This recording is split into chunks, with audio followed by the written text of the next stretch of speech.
Mari kita berdoa. Allah Bapa di sorga, dalam Yesus Kristus, Allah yang setia dalam kehidupan kami. Meskipun saat kami renungkan, sesungguhnya kami tidak layak mendapatkan kasih setia Tuhan. Karena dalam perjalanan kehidupan kami sebagai manusia yang terbatas, yang lemah ini, banyak kali dalam kami berpikir, dalam kami bersikap tidak sesuai dengan kehendak Tuhan. Tapi itulah Dikau Tuhan Allah yang kami percaya, Allah yang tetap setia meskipun kami gagal, Allah yang terus mendampingi kehidupan kami untuk kami menyadari kehidupan kami dan semakin dibentuk seturut dengan maksud Tuhan dalam kehidupan rumah tangga kami. Saat ini ya Tuhan, kami datang ke hadapan hadirat-Mu karena kesempatan yang Tuhan berikan. Untuk dalam rumah tangga, pelayan Tuhan, majelis jemaat, Ibu Diaken, Deborah Okadi. Untuk kami memuji, memuliakan nama Tuhan, dan untuk mendengarkan sabda Tuhan. Dalam kesempatan indah di rumah tangga ini, kami percaya bahwa Tuhan hadir bersama kami. Kami percaya bahwa Roh Kudus Tuhan melingkupi kami. Dan dalam perendahan diri kami mohon, biarlah ibadah kami ini menjadi ibadah yang memuliakan Tuhan. Ibadah kami ini menjadi ibadah yang membawa berkat dalam kehidupan rumah tangga. Ibadah kami ini menjadi ibadah yang membawa semangat baru di tahun yang baru ini untuk menjalani pelayanan yang Tuhan anugerahkan.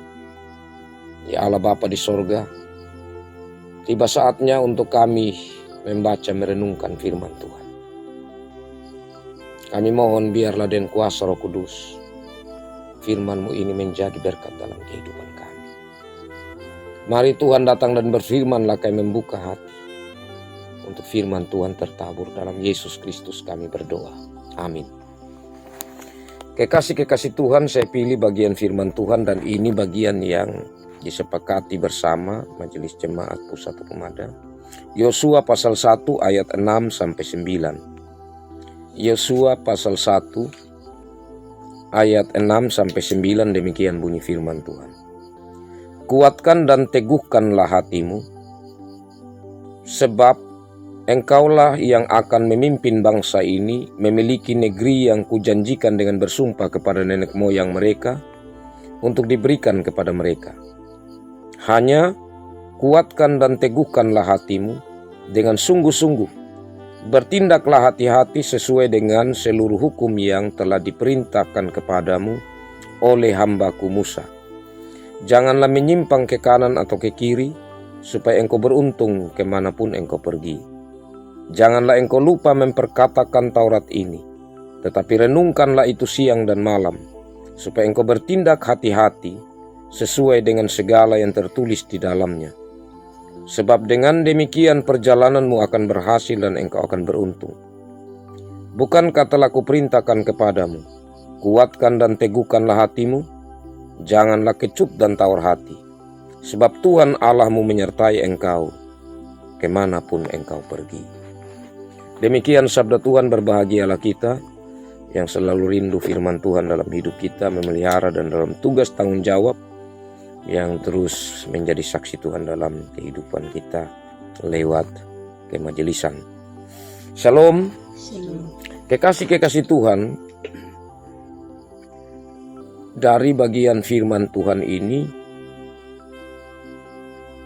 kita dapat merenungkan pertama-tama bahwa Yosua adalah pemimpin yang baru yang menggantikan Musa. Jadi saat bangsa Israel dipanggil Allah, dituntun Allah, disertai Allah dari Mesir menuju Kanaan, saat masuk ke tanah Kanaan, kita ingat bahwa tanggung jawab Musa dibatasi oleh Allah sampai di situ. Dan yang melanjutkan untuk bagaimana menguasai tanah Kanaan dipercayakan kepada Yosua. Nah, sebagai pemimpin yang baru tentu ada beberapa hal yang dipikirkan oleh Yosua. Yang pertama, tentu di sini Yosua memandang bahwa karisma dari Musa ini luar biasa. Karena Musa ini adalah seorang yang dipanggil khusus oleh Allah untuk membawa bangsa Israel dalam perjalanan yang panjang 40 tahun. Untuk ketaatan, kesetiaan dari Musa juga sungguh sangat teruji.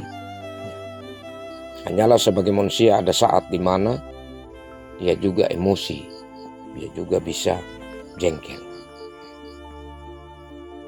Tetapi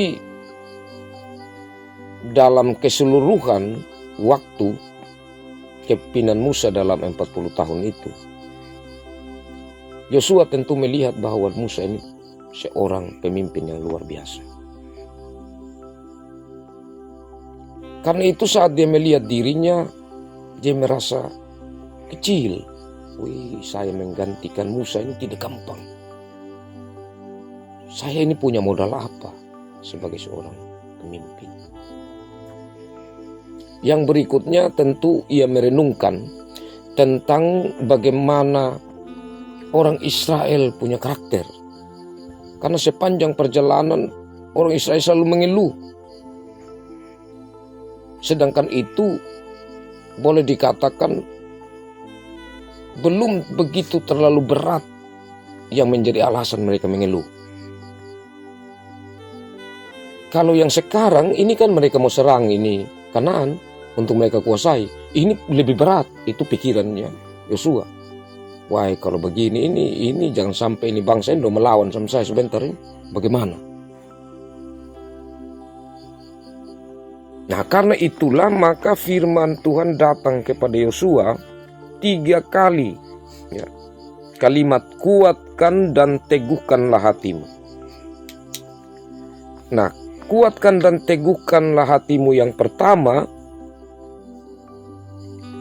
itu Tuhan mau berikan satu pernyataan bahwa negeri tempat di mana Yosua ini dan bangsa Israel masuk atau akan masuk menguasai, menduduki, itu sudah dijanjikan Tuhan. Jadi Tuhan mau ingatkan alasan kenapa Yosua tidak boleh takut, tidak boleh gentar. Karena apa? Karena ini adalah negeri yang dijanjikan Tuhan. Artinya di sini harus ada semangat oleh Yosua. Kita sudah sampai ini 40 tahun perjalanan sekian lama, dan sekarang kita sudah dekat-dekat ini mau kuasai negeri yang dijanjikan. Kenapa kita harus mundur? Sedangkan ini sudah bukan saja ya dijanjikan oleh Tuhan tanpa ikatan janji dengan manusia, tapi di sini negeri yang kujanjikan dengan bersumpah kepada nenek moyang. Ya. Sudah bersumpah dari Abraham bahwa negeri itu mereka akan duduki. Itulah tempat mereka akan menjalani hidup sebagai satu bangsa. Dan ini janji yang dibangun dengan sumpah. Karena itu maka tanggung jawab ini adalah tanggung jawab yang tidak bisa ditolak. Tanggung jawab yang tidak bisa dijalani dengan ragu-ragu, dengan bimbang. Ini tanggung jawab yang harus dilakukan oleh Yosua sebagai satu ikatan janji sebelumnya yang telah Allah berikan, yang ia harus lanjutkan. Itu yang pertama alasan kenapa Yosua ini diminta kuatkan dan teguhkan hati. Yang kedua, ayat 7. Hanya kuatkan dan teguhkanlah hatimu dan sungguh-sungguh bertindaklah hati-hati sesuai dengan seluruh hukum yang telah diperintahkan kepadamu oleh hambaku Musa. Janganlah menyimpang ke kanan atau ke kiri, supaya engkau beruntung kemanapun engkau pergi.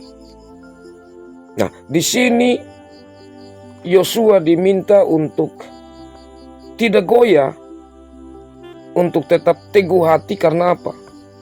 Karena perintah yang Allah berikan kepada Yosua tidak berbeda dengan yang Allah berikan kepada Musa. Dan Yosua ini sudah beberapa kali tentu dekat dengan Musa, dan ia mendengar sendiri bagaimana Allah berbicara kepada Musa. Allah menyampaikan firman kepada Musa. Dan dalam banyak waktu ia tentu belajar banyak dari apa yang dilakukan oleh Musa, ya, di mana Musa dia selalu, ya, pada umumnya menjalankan apa yang Tuhan perintahkan. Nah, kalau Musa sampai keluar dari apa yang Tuhan perintahkan, maka Musa pasti akan dapat masalah. Seperti Musa tidak diperkenankan masuk ke tanah Kanaan karena Musa sempat protes. Musa sempat marah, di mana Tuhan bilang, saya tunjuk itu batu. Tapi karena emosi dia pukul bahkan 2 kali. Disitulah yang Tuhan, ya, memberi satu penegasan kepada Musa bahwa ia tidak bisa melanjutkan masuk ke tanah Kanaan. Dalam artian dia sudah menyimpang dari apa yang menjadi kehendak Tuhan. Karena itu di sini mengingatkan yang pertama bahwa bertindak hati-hati itu sesuai dengan apa yang Tuhan perintahkan kepada Musa, yang Yosua tentu sudah ikuti banyak hal. Yang kedua, supaya juga Yosua mengingat bahwa apa kesalahan yang pernah dilakukan Musa, supaya dia juga berhati-hati. Dalam hal ini patokannya untuk berjaga-jaga dalam tindakan, berhati-hati dalam tindakan, yaitu segala perintah Tuhan, segala hukum Tuhan, ketetapan Tuhan, itu yang menjadi pegangan. Nah, selanjutnya ayat 8, janganlah engkau lupa memperkatakan kitab Taurat ini, tapi renungkanlah itu siang dan malam, supaya engkau bertindak hati-hati sesuai dengan segala yang tertulis dalamnya, sebab dengan demikian perjalananmu akan berhasil dan engkau akan beruntung. Jadi maksudnya di sini adalah tidak bisa didiamkan apa yang menjadi firman Tuhan itu. Dia harus katakan. Jadi kalau Tuhan berbicara ini, dia harus katakan seperti itu. Apa yang tertulis dalam Taurat yang dikatakan ini, maka dia harus menyampaikan itu. Tidak boleh untuk dia simpan, atau tidak boleh untuk dia takut-takut untuk menyampaikan kebenaran itu. Nah, sambil dia juga dikatakan di sini, ya, dia ulangi lagi, tetap bertindak hati-hati. Ya, kalau diulangi seperti ini berarti itu hal yang sangat penting, dan ini wajar dari segi manusia. Namanya manusia, ya pasti bisa salah, bisa keliru. Karena itu maka diingatkan memang berhati-hati. Ya, dalam hal ini sebelum bertindak, berpikir dulu, menimbang dulu, bertanya kepada Tuhan dulu. Nah, dan di sini ada berkat dari apa yang dilakukan itu, merenungkan firman, memperkatakan firman itu, ya, selalu menjaga diri, bertindak hati-hati, maka dengan demikian perjalananmu akan berhasil dan engkau akan beruntung. Jadi berkat itu mengalir di dalam kehidupan bangsa Israel lewat kepemimpinan Yosua, di saat Yosua betul-betul melakukan apa yang menjadi kehendak Tuhan. Di situ ada berkat-berkat yang Tuhan sediakan. Dan yang terakhir dikatakan, kuatkan dan teguhkan hatimu, jangan kecut dan tawar hati, sebab Tuhan Allah menyertai engkau kemanapun engkau pergi. Ya, jadi di sini mau menyatakan bahwa, ya, usaha untuk menjadi kuat, usaha untuk menjadi teguh berjalan, itu memang perlu atau penting dari Yosua. Tetapi dalam upayanya itu Tuhan tidak meninggalkan dia. Tuhan akan bekerja di dalam dia untuk juga mengingatkan dia, untuk memperlengkapi dia, memberi semangat kepada dia, untuk berperang bersama-sama dengan dia. Nah, ini semua tentu menjadi satu yang melengkapi alasan kenapa harus kuat dan teguh hati. Nah, itu gambaran bagi kita tentang maksud kitab ini. Sekarang bagi kita saat ini, kira apa yang dapat kita tarik dari bagian firman Tuhan ini? Nah, yang dapat kita tarik dari bagian firman Tuhan ini, yang pertama, bahwa kita menjalani akan tugas panggilan. Dalam hal ini, Mama Cesar sebagai diaken. Ini kita berpegang pada janji kita dan janji Allah yang telah diikat, ya kan? Kita berjanji dalam diri kita bahwa kita akan melakukan tugas tanggung jawab yang ada.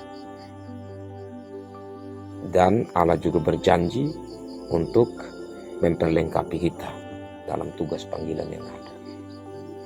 Dan itu kita sudah nyatakan lewat pengukuhan.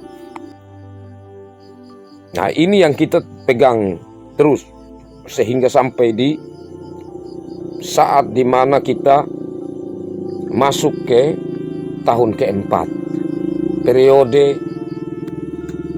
yang ketiga. Kita sedikit lagi masuk periode 4 dalam pelayanan. Nah, kita menjalani pelayanan ini karena kita terikat pada janji. Yang pertama. Yang kedua, kita menjalani pelayanan dengan kekuatan dan keteguhan hati karena firman Tuhan yang kita pegang ini tidak berbeda-beda. Alkitab yang kita pegang ini sama. Ibarat firman yang datang kepada Musa, yaitu yang datang kepada Yosua, tidak berubah.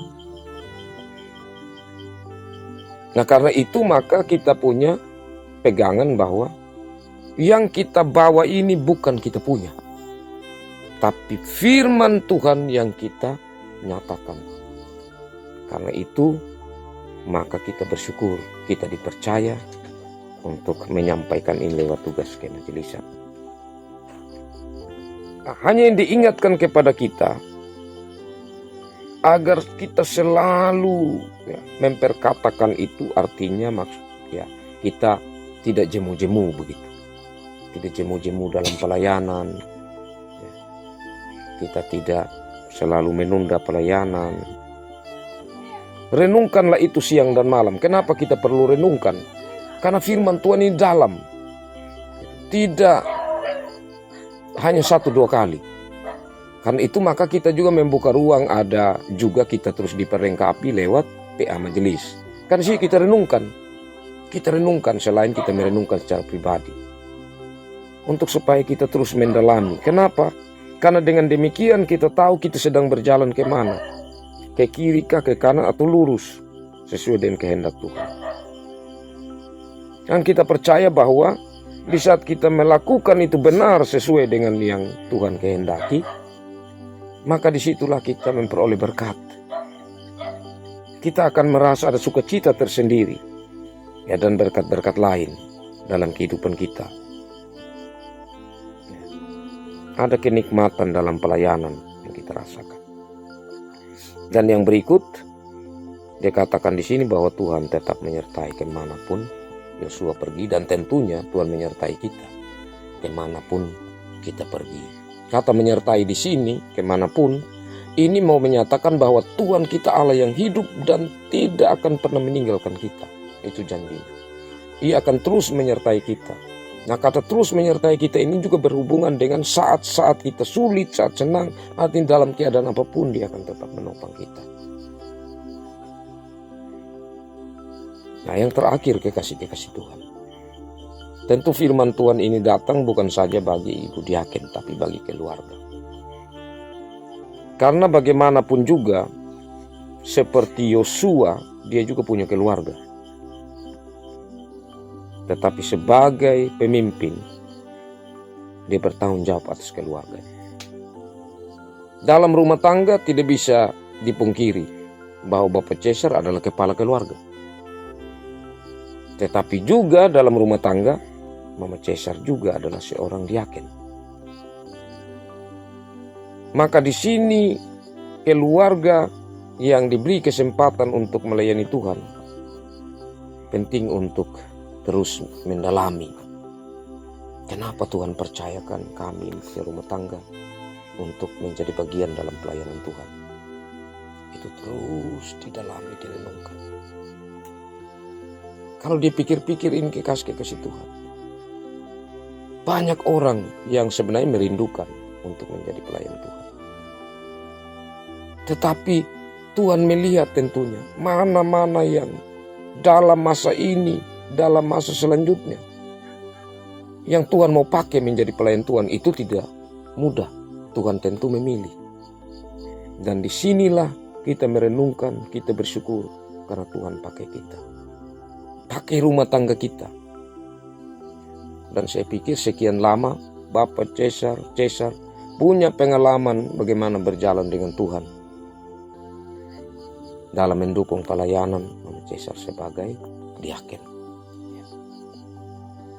Kekasih Tuhan, kita percaya bahwa janji penyertaan Tuhan bagi rumah tangga kita itu bukan janji yang palsu. Kalau Tuhan yang berjanji, pasti Tuhan akan menepatinya. Karena itu, biarlah kita kembali merenungkan apakah benar sepanjang tahun 2025 yang sudah kita lewati, firman Tuhan ini benar-benar kita rasakan dalam hidup kita, dalam keluarga kita. Saya yakin kalau kita mau jujur, di tengah-tengah pergumulan demi pergumulan yang ada, Tuhan terus memberkati kita. Janji penyertaannya kita rasakan. Karena itulah, maka kita tetap untuk percaya Tuhan yang akan menuntun keluarga kita dan pelayanan dari Mama Cesar rumah tangga ini. Sampai di sini bagian firman Tuhan yang saya bagikan kekasih Tuhan. Kiranya Roh Kudus Tuhan menolong untuk kita dapat merasakan bahwa firman Tuhan ini benar-benar hidup di dalam perjalanan kehidupan kita. Karena apa yang saya sampaikan sebagai manusia yang terbatas, ya, saya tidak mampu juga untuk menyampaikan contoh-contoh hidup ya, di dalam perjalanan kehidupan kita. Tapi saya percaya Roh Kudus Tuhan mampu untuk memberi kepada kita ingatan-ingatan apa-apa yang Tuhan sudah lakukan, bahwa benar-benar nyata janjinya kepada kita untuk menyertai dan memelihara hidup kita. Dan biarlah kita terus juga mempercayakan kehidupan, pelayanan, perjalanan rumah tangga kita dalam pimpinan Tuhan. Tuhan memberkati firman-Nya dan memberkati kita semua. Amin.